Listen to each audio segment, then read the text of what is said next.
You're watching MMA Oddsbreaker. I'm Frank Trigg. That is Chris Camozzi. He's getting ready to fight Lorenz Larkin coming up here in the UFC. How fun is it still to be in the UFC? Like I know a lot of your training partners are in some other minor organizations, and you get to see them kind of what they have to go through when you corner them, when you help them get ready for their fights. How significant is it to you to go, I got to keep winning to stay in this group because I don't want to be down there anymore? Yeah, it's huge, man. It's funny that you asked me that question first. I literally just tweeted right before you called me that, I love what I do. I get excited for every fight.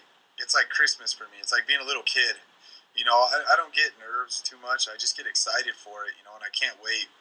And the whole, the walkout experience is great. Everything from arriving, getting off the plane, to fighting, to everything is just awesome, man. It's still surreal to me, and this will be my 10th fight with them. But it's still brand new to me. It's awesome. Seeing these small shows, just helps me ensure that I don't ever want to go back. I know you understand that too. Yeah, it sucks down there, man. I stopped fighting because I was in the small shows. Like I couldn't. I looked at the system of how the guys were getting better, and if I was gonna be able to catch them and put myself, and it wasn't even the top 10 at the weight class anymore. To get myself back in the top 20, so at least I could be on the roster for the UFC. I was like, it's not gonna happen. Like I have to fight 5 or 6 times in small shows to go back in. It's just not worth it. Like the amount of money down there that you're not making, it's not worth it. The money is huge, man. It's nobody realizes that the UFC compared to any other show. I mean, you got guys. I got a guy on my team coming out of the UFC that's getting offers for $750, $750, to fight. And it's kind of silly, and it's a little bit ridiculous because they've got the name power, they've got the draw, but that's just what is allowed. That's just what happens because there isn't that much money at the lower leagues. The UFC has control of all the top guys in all the weight classes for the most part, and then they've got 3% of 100% of all the money. They have 97% of it. So everybody else that's out there is fighting for 3% of the money, and so it's just really hard to kind of keep anybody alive and keep them functioning. But that's the nature of the beast. And we're looking at guys like you said. You've already had 10 fights in the UFC. And I thought that was a lot of fights. And I started looking around. There's guys in there now with 21, 22, 18, 19 fights in the UFC. And they're kind of mediocre guys. They're not outstanding. They haven't been on title runs. But they've been in the UFC for so long and never really got into a title hunt or a title shot because of where they lost. Yeah. I know you. You're very competitive. You want to be in a title hunt. You want to be in if you all of a sudden realize that you're not getting to that next step, you're not getting to the title hunt space, whether it's because you're losing at the wrong times or because it's just not giving you the opportunity, are you going to look at leaving the fight game earlier than your body would want you to? I don't know because I'm a competitor, man. Everything. I've been in sports my whole life, and I'm sure you had to go through it. I don't know what I'm going to do when I get to that point of where I have to step down. I think it's a plus that some guys get to choose to leave rather than your body being forced out or losing your job or whatever. I think it would be great to be able to make the choice, but at the same time, I just don't know when I'd be able to hang them up. For now, I'm just focusing on building myself, building a brand, so that much like you, when I'm done, I can stay in the sport and make a living that way, instead of having to work some job that I don't enjoy. Right. A lot of you guys, we were talking about you earlier today. You marketed yourself well when you were in there, and you were able to stay in MMA and make a living. And that's something that I admire and I'd like to do too. Thank you, I appreciate that. But remember, I came from a different era. In my era, there were 8 fights a year. That's all the UFC had. 8 fights a year. So you had no choice but to sell. You had to go out there and talk a big game and do a big game. It was somebody told me you're like Chael Sonnen before Chael Sonnen was actually Chael. I was like, yeah, but it's a different era. Now it's totally different. When I talked, 15 people heard me. Now when he talks, 15 million people hear you. Yeah. You're not much of a talker. You don't try to hype the fights that much. You're not going to talk bad about your opponent. You're very respectful. Do you kind of feel like sometimes you're getting the short end of the stick because you won't go out there and run your mouth more, because you won't go out there and be more of that salesman? Yeah, it's hard. People have asked me about that. Why don't you talk shit more? Why don't you do this? Why don't you do that? And it's just not me. If I did it, it would just be so fake. People would see right through it.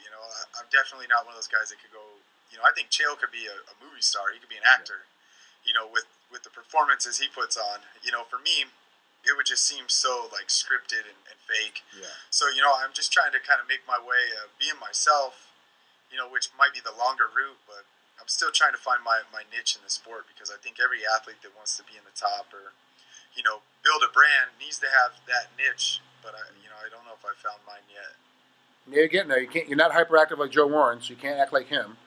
And you don't talk trash like Chael, so you can't act like him. You got to find your own way, and that's tough for a lot of guys because you get a lot of influence, especially you, because you're right there on that cusp of jumping to that top level. The guys are giving you all that influence. No, you got to act like this. No, you got to do this. No, you should do this. And sometimes you get lost in the verbiage. You get lost in there because you don't know what you want to do. You're not sure what kind of man you want to be as a fighter. And I've really admired that about you, Chris, that you've always kind of stuck to your own game no matter what anybody has told you. You've always kind of been, okay, I take your advice, I listen to your advice, but this is how I want to do it for me. This is what's going to work best for me. And it's kind of how you do things. And I appreciate that, And I've yet to fight anybody that I dislike, I think that would make it easier to talk some trash if I actually didn't like the guy. A lot of the guys I end up fighting I've never met before, so, I'm not one of those guys that can just come out of nowhere with all this stuff, Well, let's talk about your fights. First, let's talk about Ronald Souza. You lost to Jacare your last fight out, got caught in an arm triangle. Everyone knows how good his submission game is. You prepared for it. You prepped for it. Were you surprised by it at all when you actually got into the fight? Was it better than you anticipated, or is it exactly as much as you anticipated and you just still got caught? It was what I anticipated. I was actually kind of impressed with myself, working on the ground and able to keep my guard. I wasn't letting him pass right until the end. One thing that did shock me, was the finish.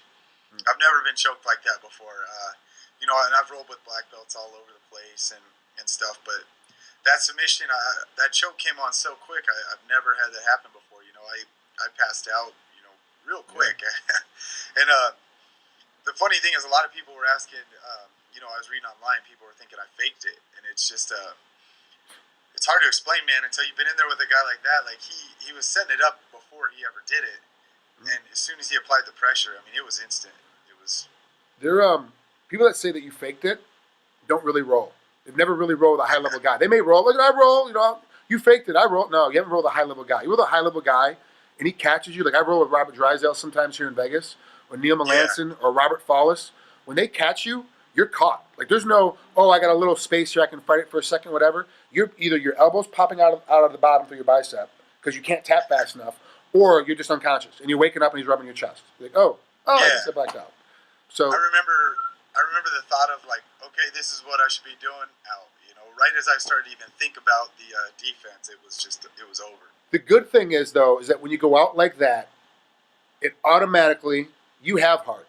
But with a lot of fighters that don't have heart and don't want to fight all the way through, it makes them look like, he fought so hard he passed out. Like, he wouldn't tap, he just blacked out. Because they just black out, right? So the fans at home think, oh, wow, look how good that guy is. Look how tough that guy is. Because he passed out, not realizing that there was no way to fight it. I know you, so I knew that you were trying to fight. You're trying to get into the space of it, and then I saw right when he slipped it in, I was like, "Wow, it's just done." And I didn't want to see the finish, so I turned around and went and grabbed a beer in the kitchen. Like, I walked away. I said, "We'll get a beer. Yeah, I'm gonna let this one go." It was tough, but I learned a lot, and unfortunately, you generally learn more from losing than you do from winning. So coming out of that fight, I'm still happy I took it. I would love to rematch him any day. Good. And prepare for it more and more. And that's one of those losses I'm going to hunt to get back. So, it just it drove me more to get back to the gym and drill and practice and, get better. Perfect. Well, let's talk about Lorenz Larkin. This next guy getting ready to fight. 13-1. You're 19-6. Explosive guy coming out of Strikeforce. He's got a lot of energy, a lot of reach, a lot of game, and then kind of fizzles at the end of the fights. He kind of falls down a little bit with his energy. But he's very, very good, obviously with only one loss. Break him down for me as you see tape. What do you think he's going to try to do to you when you guys enter that cage and they get ready to start this fight? I'm surprised we ended up on the Facebook portion of the card because I think, I'm always game to fight. I'm going to get in his face, and I know he's the same way. He likes to throw, so I think it's going to be an exciting fight. He's explosive. He's quick. I should have quite a bit of reach on him. I'm quite a bit bigger than him, and I think that'll play a factor into fighting him at my distance, not fighting in his distance. Okay. And, he's an exciting fighter. I enjoy watching his fights, so I was excited when they offered me that, as an opponent. But I think it's going to be a good match. But, for me, I don't think I get as much credit, for the striking. I'm not knocking guys out here in, every fight or anything, but every guy I fight, when you see the finish, the guys' faces are messed up. I land effectively. I may not land those big, like Johnny Hendricks KOs or anything, but, Right. I'm effective. I've broken orbitals, broken noses on guys almost every single fight. Hey, And, I'm sure you watched the Cain Velasquez JDS fight. JDS is an amazing one-punch knockout power, kind of guy. And Velasquez beat him up. He hit him in every direction, but he didn't knock him out. And he's not a knockout guy either.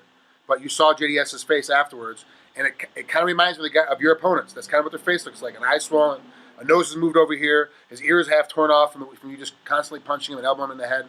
Like you do get it done, punching-wise, but you don't knock him out. Is that something that you're trying to work on in practice? Is learning how to get that quick snap to knock a guy out, or you still or do you prefer that grinding style of being a guy up and tying him up and hitting him on the outside and moving around him?